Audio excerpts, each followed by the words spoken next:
Eh, sudah nge-share di media sosial foto dengan antum, minta apa yang pengen ditanyakan. Ternyata paling banyak bertanyanya gini, mereka itu tahu bahwa hal ini haram, hal ini maksiat, hal ini tidak boleh dalam agama, tapi mereka sulit untuk menjauhkan dirinya dari itu. Pengen, bahkan punya keinginan yang kuat.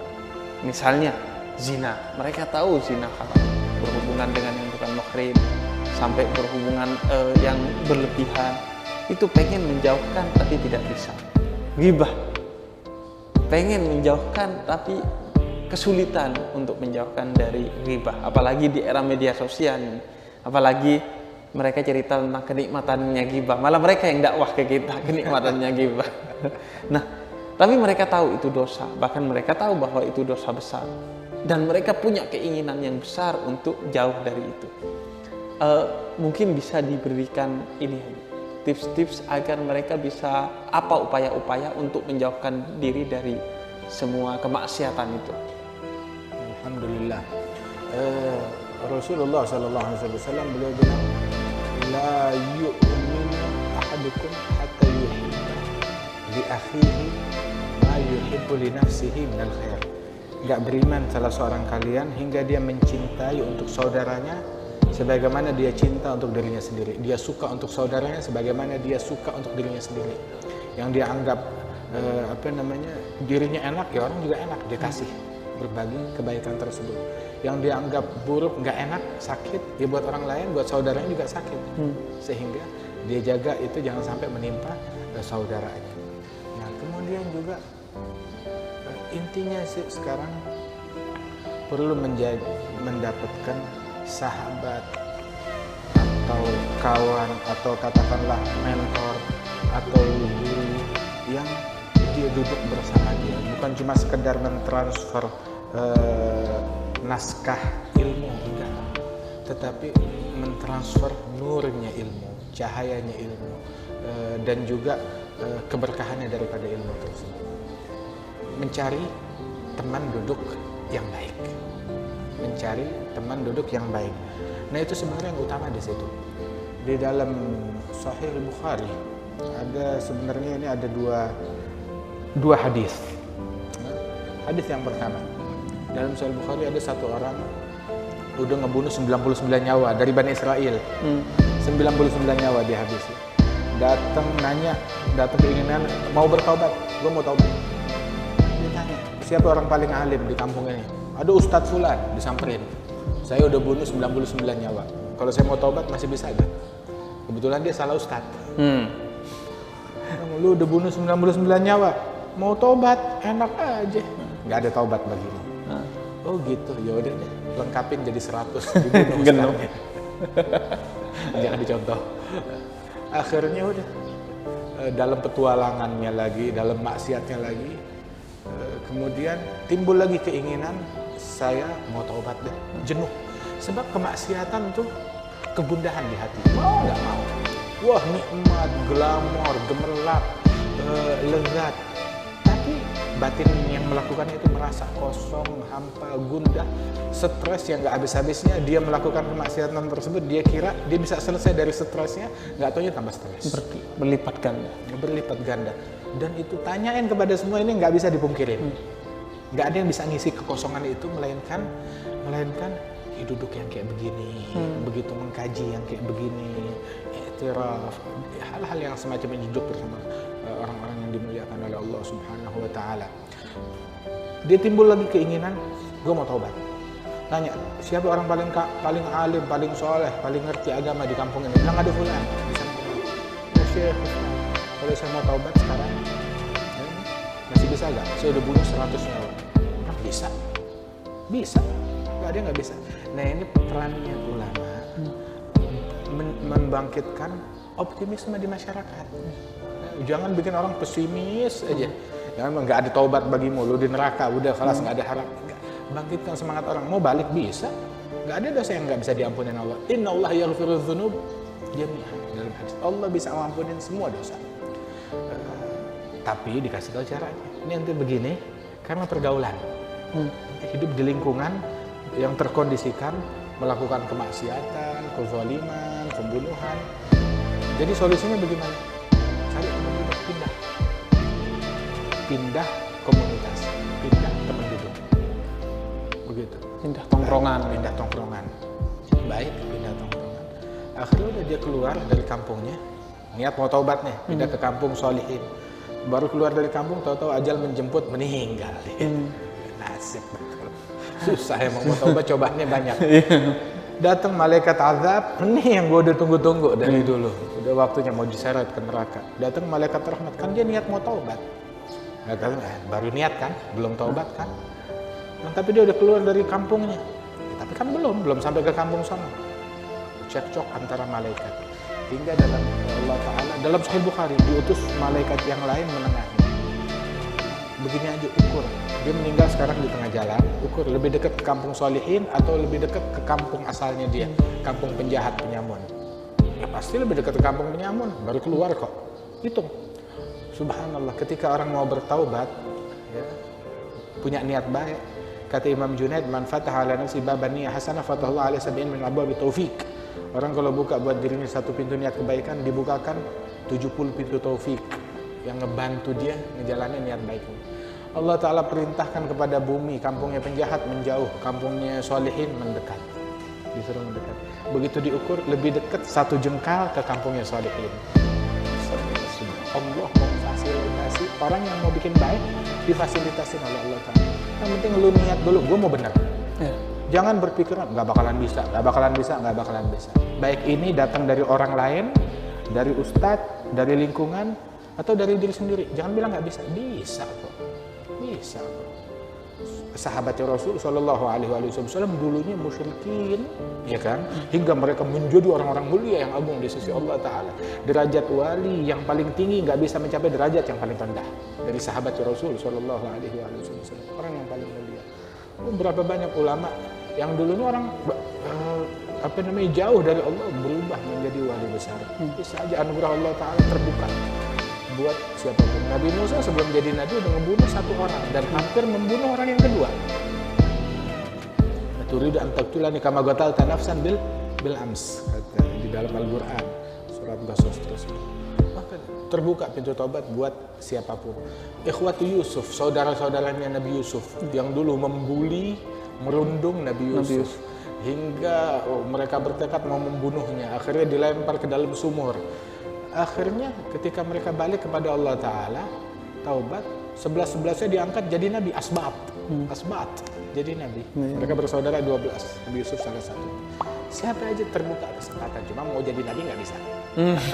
Menjadi ulama bisa, menjadi wali bisa, menjadi orang soleh bisa, menjadi pengikut Nabi bisa. Nah, jadi Nabi udah nggak ada harapan, jadi jangan ngawur. Nah terus, jangan pesimis. Lu bisa, mau jadi benar, bisa. Entar begini, entar Allah yang bantuin. Sudah.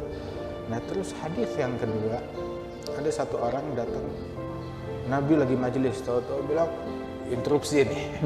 Interupsi. Ya Rasulullah, izin apa? Mau makan, mau ke toilet, izin apa? Saya minta izin ya Rasulullah, izinkan saya untuk berzina. Ini udah tersesat ya yang begini. Nyari dari dulu udah ada. Nabi dengar begitu, bukan diusir, bukan dibully, bukan dirundung, bukan dicaci maki, bukan untuk menistakan majelis, nggak tahu tempat ngomong begitu di masjid, nggak bilang begitu. Nabi bilang begitu, wah Nabi nggak kehilangan senyumnya terhadap tuh orang, nggak kehilangan senyumnya, nggak kehilangan keramahannya. Ini sahabat yang lain udah pada merengut, nggak sopan banget.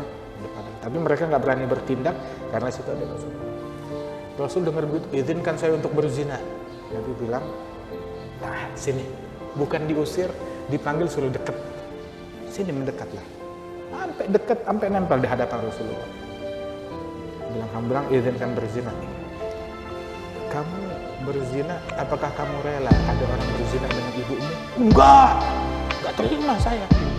Punya istri, punya. Rela orang berzina dengan istri? Enggak rela. Dengan anakmu, anak gadismu? Enggak. Dengan adik perempuanmu, bibimu? Enggak, disebutin satu persatu. saat kamu mau berzina, bukankah kamu berzina dengan ibunya seseorang, atau anaknya seseorang, atau kakaknya seseorang, atau adiknya seseorang?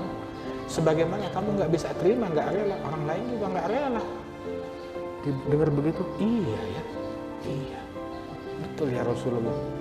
Udah, dia tolak perzinahan dengan akalnya. Tapi proses nggak selesai sampai di situ. Sini, langkah ketiga. Apa langkah ketiga yang dilakukan? Mendekat, sampai dekat, dipegang dadanya oleh Rasulullah. Itu sahabat bilang, saya nggak tahu apa yang dibacain oleh Nabi Muhammad. Pokoknya itu tangan nggak lepas dari dada saya, melainkan nggak ada perbuatan yang lebih saya benci melebihi perzinahan. Udah, luntur segala kecondongan kepada perzinahan dari dalam lubuk hatinya.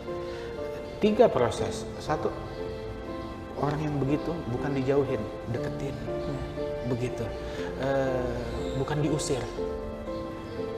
Kita nggak punya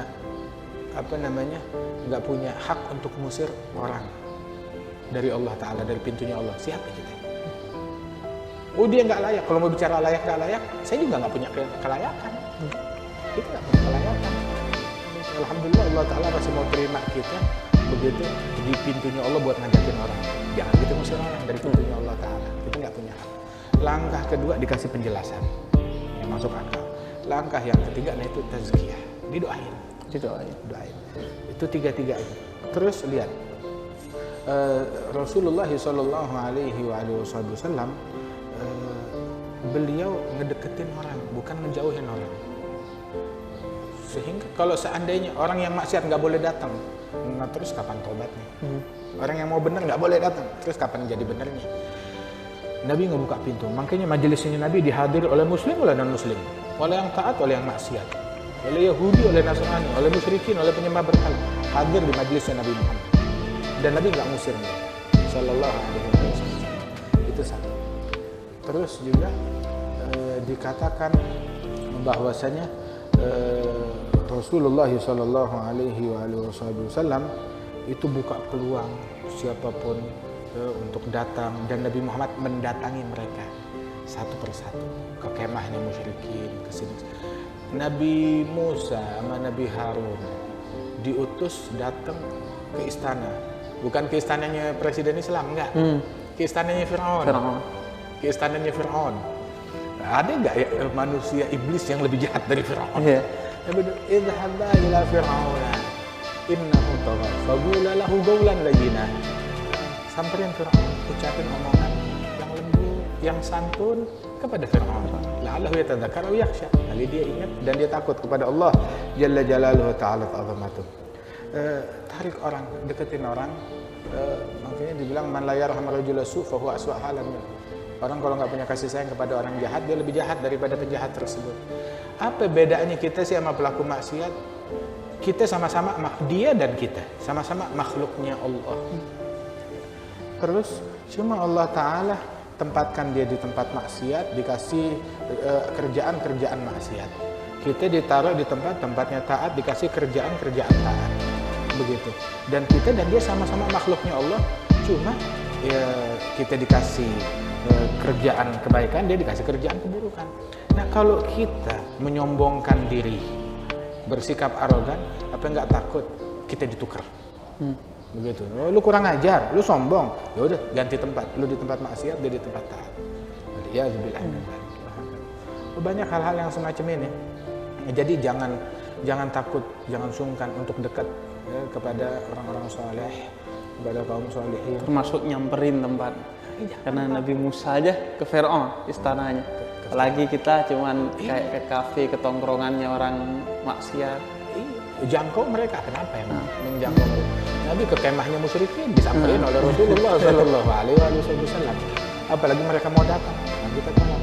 Begitu. Atau kita datang kepada mereka, nggak jadi masalah. Kita hadir kepada mereka.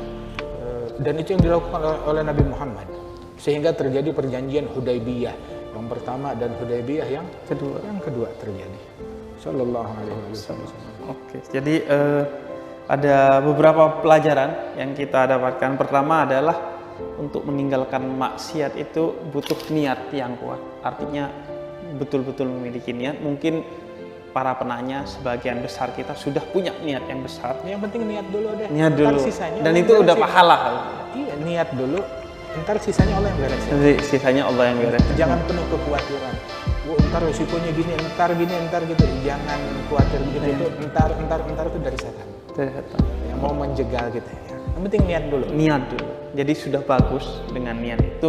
Kemudian yang kedua, cari tongkrongan yang positif. Pindah dari tongkrongan yang maksiat ke tongkrongan yang majelis.